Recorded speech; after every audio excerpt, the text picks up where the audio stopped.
Hello, welcome to another Am I Crazy video.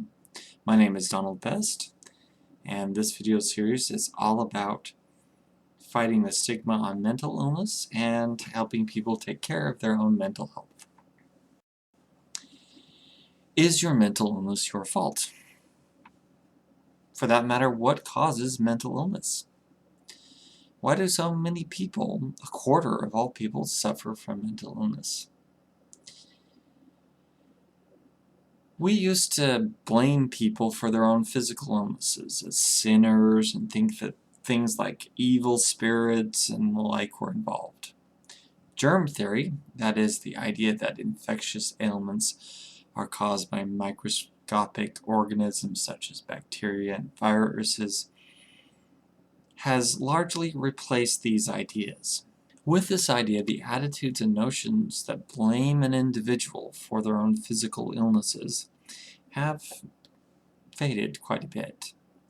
We recognize that even though someone with a cold might have prevented it if they washed their hands a bit better, or somebody else didn't sneeze in their hands, use the proper technique of sneezing or whatever, even though it might have been prevented somehow,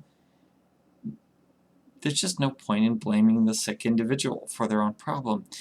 Punishing them for it is redundant, and they can't just simply get over it. The virus must now run its course.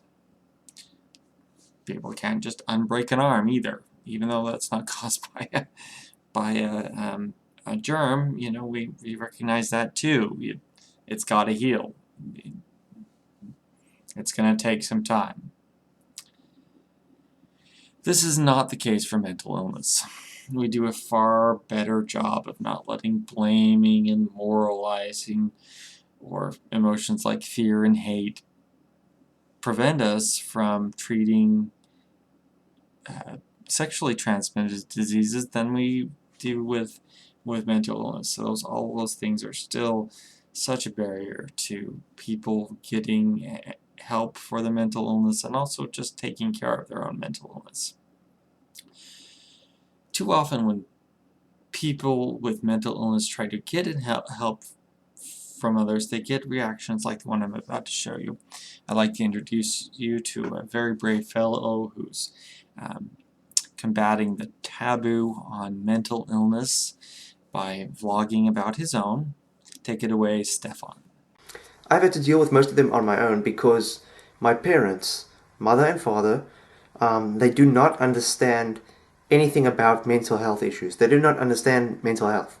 My father, he's just blatantly, you'll never get him to accept that there is such a thing as mental health issues. That act like you're somehow intentionally doing it. Like it's some sort of thing that you want, or you choose it completely. And yes, I agree, a lot of things are choices, but nobody chooses to have mental health struggles. Nobody chooses that. And you'd think that your mother and your father would be there for you, you know, they'd help with these sorts of things. But my mother, you know, she can listen sometimes, but my father, he'll step on your head, he'll insult you, he'll make you feel worse than you already feel for having mental health struggles, and he'll just step you into the ground as hard as he can, almost like he wants to see you die. What planet is his father's from? Unfortunately, from this one. From my own experience, nearly everyone who has had a mental illness that I know about and not been able to keep it just an absolute secret from everybody has had at least one family member react almost exactly the same way. Germ theory has been a major factor in helping people react differently to a physical illness. So my last question is there something that's like germ theory for mental illness? I think the answer is yes. This is in the form of two leading ideas for the cause of most mental illness, particularly mood disorders and anxiety disorders. These ideas have to do with stress, and I believe they'll stand the test of time, even though much refinement is of course needed. The first one is the observation that our stress response, also known as the flight or fight response, is completely inappropriate for most modern stress. In fact, our stress response tends to make it harder to respond adaptively to when your boss is yelling at you, traffic is uh, a problem, etc., and so forth. Not only is our stress response not working, but we're not getting enough exercise to use up all those stress hormones. It used to be that, if a bear was attacking us, we'd suddenly get a lot of exercise, either killing the bear or running away from it. And the function of those hormones and chemicals that our bodies produced was used, and they were used up and they were gone. And our body's natural de-stress response kicked in and cleaned all those out. The key to all of that is exercise. So these chemicals are building up in our bodies and making us both psychologically and physically ill. So much so that just about anything that can seriously combat stress will also increase life expectancy. A part of this idea is, of course, the idea that modern stress is very different than prehistoric stresses. There were no bosses, no traffic, no bill collectors, tow trucks. Most of all, strangers were very few and far between. How many strangers do you think the average person met in a whole year 10,000 years ago? Even 200 years ago? I would guess that it's much less than you do in a single average day. Second idea about stress is called the weak link theory of stress. This states that stress is transferred over a person's entire physiology and psyche. And as it builds, something will eventually break. Just like a chain, the weakest link will break first, and as a result the chain goes slack. Most often, stress is relieved. That has nothing to do with the biz-buzz baloney about the weakest member of a team. This is all inside a person, and it's not because they are weak, but simply with enough stress, eventually somebody's going to get sick in some way. This happened anciently too, but not as often. When people did become mentally ill, the result was death more often than today. The way stress makes us ill depends on our genetics and also our support structure.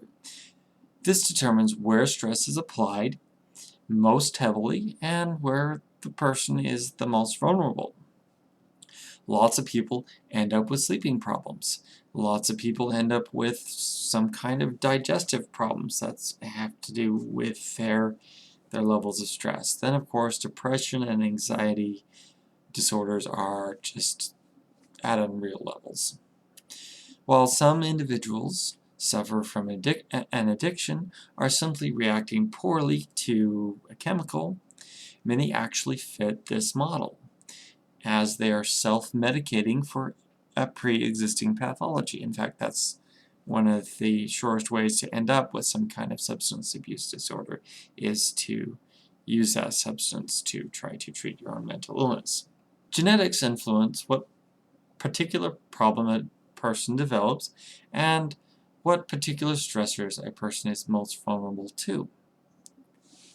Nothing causes mental illness as reliably as isolation. Everyone needs a support structure of friends and family just to be healthy.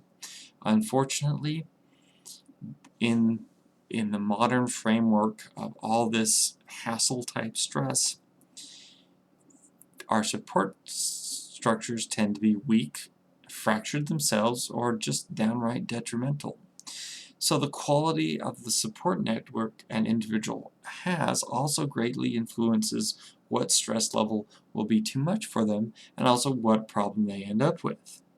And this goes all the way back to the whole idea that, hey, why them and not me? I mean, why did my brother or my sister get sick and I'm fine? you're comparing apples and oranges. It's not that they're weak. They have a different place in the family structure, and they have different stressors than you do. They also have different genetics than you do. So that's why. An old saying goes, when you point a finger at somebody else, you have, let's see if I can show this to you, you have 3 fingers pointing back at yourself. That's right, folks. Before you blame a friend or a family member for their own psychological problems, consider what factor you might have caused in their problems. I don't want anyone to feel bad. I want to teach effective responses. In mental illness, I don't have time for questions of blame. Regardless of who is to blame, the better question is who can do something about it. These 2 ideas suggest very strongly that the individual can do something about it. It also suggests that they need involvement from their support network to do something about it. This fits in perfectly with the scientific evidence that says both therapy and medication are needed, and including friends and family in the treatment process produces the best results. I don't love the concept of codependence, but it is a step forward. I would like to replace it with the simple idea that when a family member has a mental illness, you need to change just as hopefully you do when they have the flu. Ideally, when a family member has the flu, you simultaneously change your behaviors to do things that help them, like bring them chicken noodle soup and wash your own hands, or go out and get a flu shot, stuff that protects you from them and your own health as well. With mental illness, my experience is that most people react with anger when they are asked to change. Some kind of, I'm not crazy, why should I be punished? For both mental and physical illness, the responsible response is to change your own behavior in accordance to sound advice from professionals, to help the sick person heal, and to protect yourself. Is mental illness your fault? No. Still, you can do important things to prevent it and to help with your own treatment and the treatment of those you love. Now I'm going to ask you to help me in this fight. This video contains information that I want everyone to have. If everyone knew this stuff, I think the world would be a much better place. My other videos, if depression or a particular mental illness doesn't personally affect you, that's why I haven't pushed this much. But please help me by liking this and sharing it and emailing it to your friends and family. This is really important to me, and I think it's pretty important to everyone, so that the next time you encounter or somebody brings up the idea that people are to blame for their mental illness, they're faking it for their own selfish reasons, that they can just get over it instantly without any kind of a healing process. There's somebody to combat that and speak up if you can, or if that's too confrontive of a style for you, send them a video like this. If this video isn't good enough for you, make your own. Send it to me and I'll share it. I'm not going to value judgment. If you make a video on this kind of subject, I will do my part to share it too. If you know of any other people who have put out material than that, please send it to me. I will do my part to share it. But please share this information, especially to the people most important to you. I really appreciate your support.